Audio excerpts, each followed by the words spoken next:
What's going on, YouTube? This is Jason with Not Included Car Club. Today, I've got a very special video for you guys. Our boy Ron Miller sent us some parts to try out.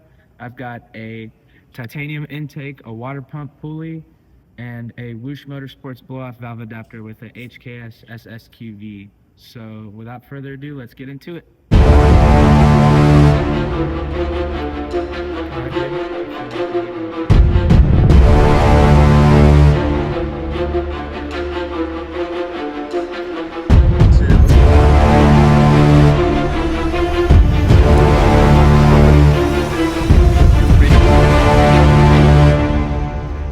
Alrighty, so now that I've got the hood popped, I just want to point some things out before we get started. First of all, shout out to Team Sally Racing. Got Sally McNulty's signature right on there. 101. Second thing I want to mention, so when you put the Whoosh titanium intake on, or you need to go ahead and buy a blow-off valve with a blow-off valve adapter so you can have, an aftermarket blow-off valve that's venting to that atmosphere. Another cool thing I want to mention, compared to some competitors, the Whoosh Motorsports intake also does not have this extra nipple that you have to block off. I know that's kind of a minor thing, but aesthetically it's just more pleasing that way. So we're gonna go ahead and start off by taking the engine cover off, and it's just got rubber pegs, or 4 pegs that go into these little rubber grommets on the bottom of the engine cover. You're just gonna pop those off by each corner and take the cover off. You do want to be careful with that because as they do age, they do tend to start cracking if you pull on them weirdly.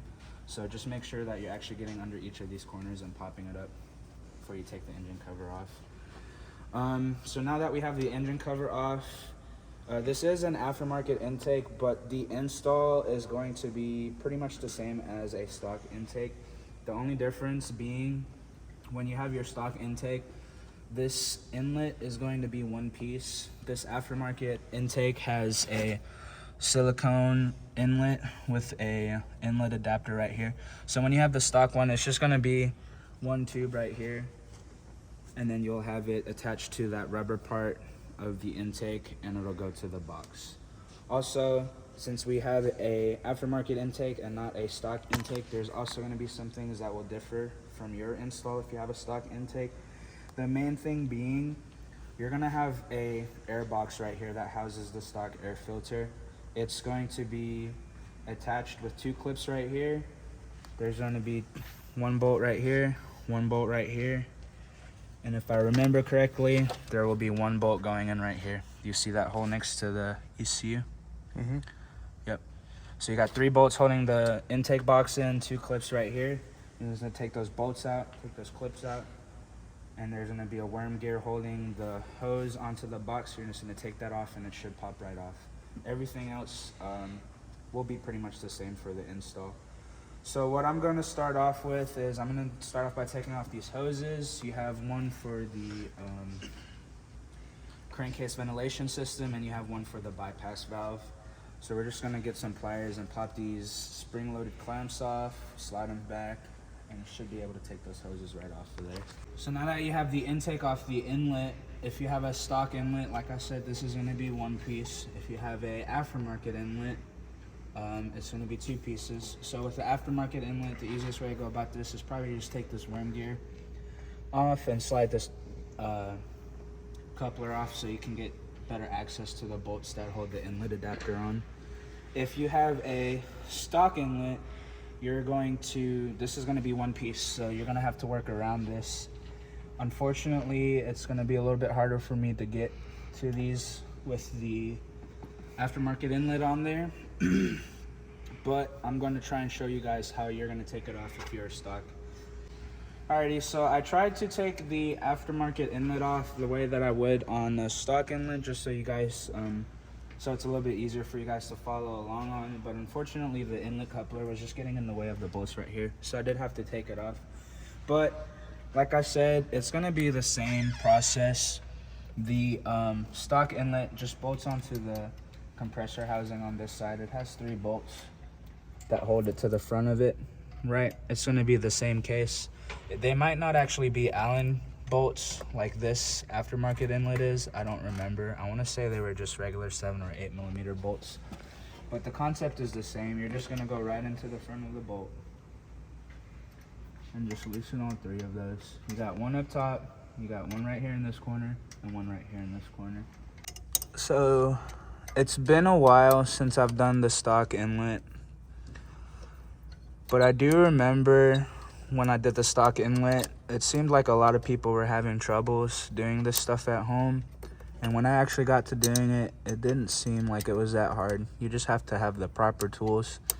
If I remember correctly, it was a 7 or 8 millimeter socket, and I just ended up putting like a 6 to 8 inch, 1/4 inch drive extension on it, just so I can, you know, get the axis of where I'm rotating out here a little bit more, so it's easier to turn the bolt. Because obviously when you have a socket and a wrench on there, or ratchet, and you're trying to turn it right in here, that's just not going to give you a whole lot of space to turn those bolts. So you just want to get your socket and an extension, so that way you can bring your ratchet out here a little bit and turn it a little bit easier. So now we have the new inlet ready to bolt on. Here is the inlet gasket. It only goes one way, so just rotate it until it lines up. See how it lines up right there? Just gonna hold it onto it, and I'm just gonna send one bolt through it just to hold the gasket in place while I start this. Okay. Now we're gonna come over here with this. And it looks like it goes with the logo facing forward. So that's also very cool. So that way you can actually see the logo on there. That low key goes hard. Low key, high key.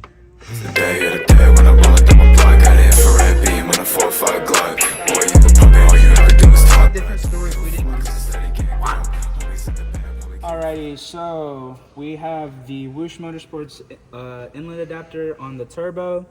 We have the inlet coupler, and we have the intake mounted onto the mount that the engine cover goes onto. We have the crankcase ventilation tube back on there, and we have these all tightened up. I'm gonna go ahead and leave the intake filter off for now, because that's gonna give us easier access to this blow-off valve. So with the filter off, you can see the blow-off valve pretty easily actually. It just mounts onto the charge pipe right here with 4 bolts. And like I said, if you are putting a aftermarket blow-off valve on the vehicle, you're not gonna be using this hose anymore. So you don't have to take it off the stock bypass valve. You can just leave it on there and just literally just unbolt it right there. When you do unbolt it, be careful, because there's a gasket in between the charge pipe and the bypass valve flange. You need to reuse that gasket. You don't want it to fall, and you don't, if it's sticking to the mating surfaces, you don't want to be pulling on it, because that'll stretch the gasket. So when you unbolt it, it's going to be 10 millimeter bolts. Let me just get in there real quick. Alrighty, so I got my 10 millimeter. I just went ahead and put it on my 90 adapter with my extension, just so I'm not in there turning it by hand. But if that's all you have available to you, you can definitely do this with just a wrench, a ratcheting wrench, or even a ratchet with a 10 millimeter socket on it.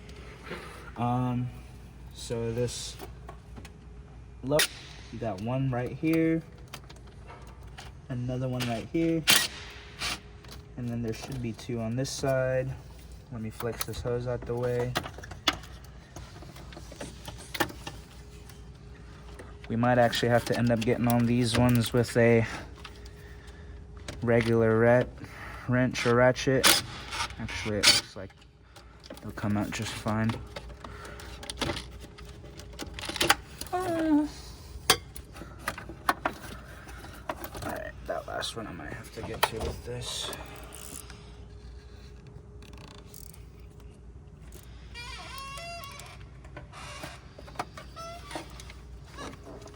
Alrighty, so I finally got the stock bypass valve unbolted from the charge pipe. I will say, if I'm being 100% honest, this stock bypass valve, I mean, it seems like it'd be pretty easy to get to. There's 4 bolts that hold it on. These 3 right here are super easy to get to. This one right here is so close to the radiator that it's very hard to get a tool in there. I tried to get my 90-degree angle tool in there. It was just too big. It was pressing up on the radiator, pressing against the charge pipe.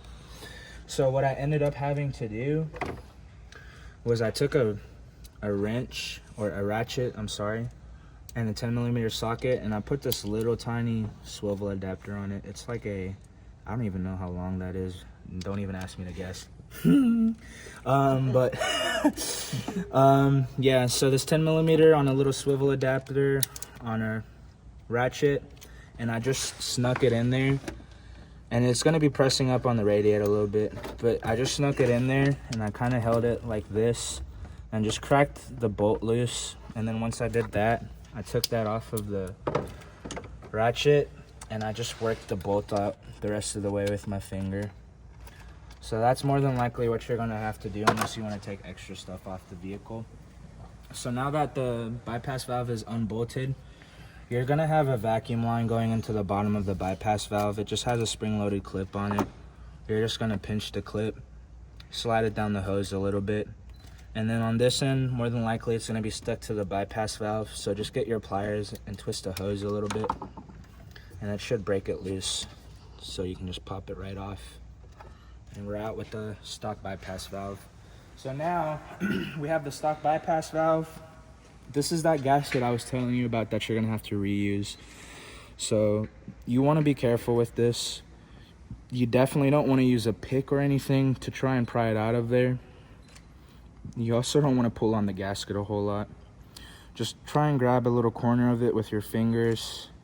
Should be able to pull it out and just work it around the edge. And it should just pop right out of there. Boom. So now we got this gasket off the stock bypass valve. And we're just gonna stick it right here on the new one. Right.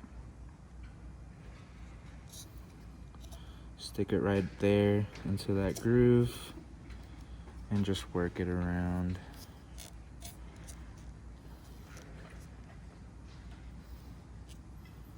So this is kind of the part I was mentioning earlier as well. If you're not careful, and even if you are careful, these gaskets, they will just stretch over time a little bit, and it might be a little bit harder to get it back in that groove. Or you might, in an extreme case, if you're doing this on a vehicle with 100,000 miles on it, this gasket is just going to be too stretched out and you're just going to have to buy another one to put on there. But it looks like we're going to be able to make this work.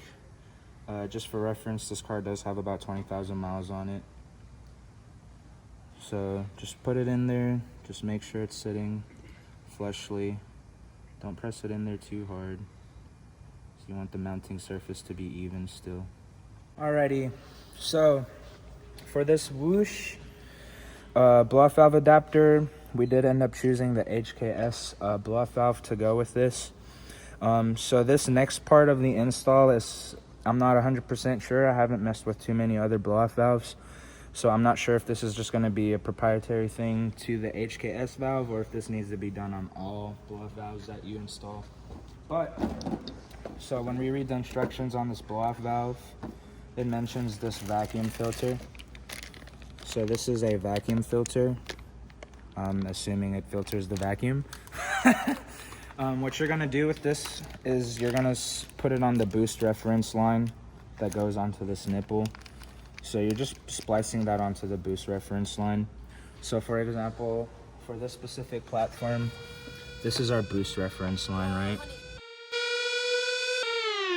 Try to get me in a room, yeah. Everybody wanna talk, why? Always coming with the tunes, they know I'ma take it far, right? Something I already knew, yeah. Never needed your applause, nah. They been saying it's a fluke, this is not a false alarm, nah. It's not, did it and I never sold my soul, yeah. Devil never gonna hold me close, nah. You could put that on the Holy Ghost. I'm a night owl like a movie. So we just got done installing the Whoosh Motorsports blow-off valve adapter and the HKS blow-off valve. So now that we have it mounted and actually figured out what we're doing, there's just a couple of things I want to mention just to help you guys install this when you're doing it. So first of all, the boost reference line that goes to the stock bypass valve, it clips onto the charge pipe right here. The clip is originally clipped onto the bottom of this ear. You're going to want to take that clip off and just rotate it around so you can clip it onto the top instead of the bottom. That's just going to give you that little bit more clearance on this boost reference line to actually be able to stick it onto the nipple of the blow-off valve.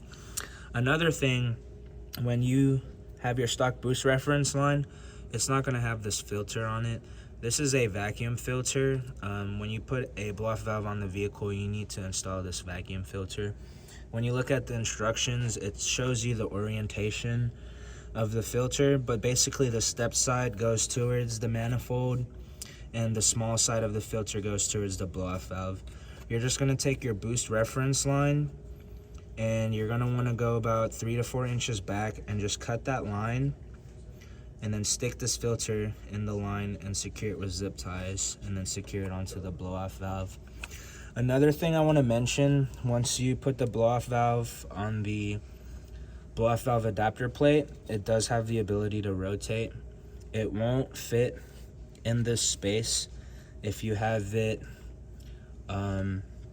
oriented vertical with the ground. So you're gonna have to more than likely have the logo of the blow-off valve with the boost reference line pointing upwards, so that way you're not stretching this vacuum line. When I tried to rotate it the other way, the vacuum line wasn't long enough, and it was barely long enough to get it on this way, and I had to take this clip off and put it on this side just to be able to fit it in there. Yeah, so the blow-off valve adapter and the blow-off valve itself, I'd probably rate that at 2.5 or even a 3 out of 5.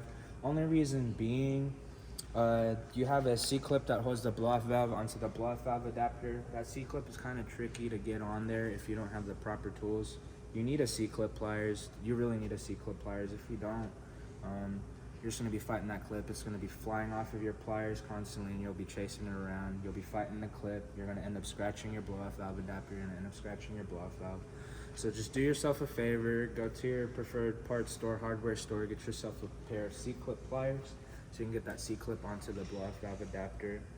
And then the only other thing that was kind of tricky was the orientation of the blow-off valve. There's just not a whole lot of room right there. Unless it's oriented perfectly, it's hitting the radiator and stuff. So once you put it on the adapter and you mount it onto the charge pipe, you are gonna have to rotate it around a little bit. That part was a little bit tricky. And then that last bolt, that's right there by the radiator. That one was a little bit tricky to get to as well. But if you have the proper tools, it's really not that bad. I'm very impressed with the quality of the products. We're gonna drive around with these, the intake and the blow-off valve on the car for a little bit, and we'll get final impressions. But I am very pleased with the quality of all the products compared to comparable parts in the product field. I mean, they're priced super competitively. The quality is on par with anything else that you're gonna find at that price point or even above that price point. I just can't recommend Whoosh enough, honestly. Their parts are awesome.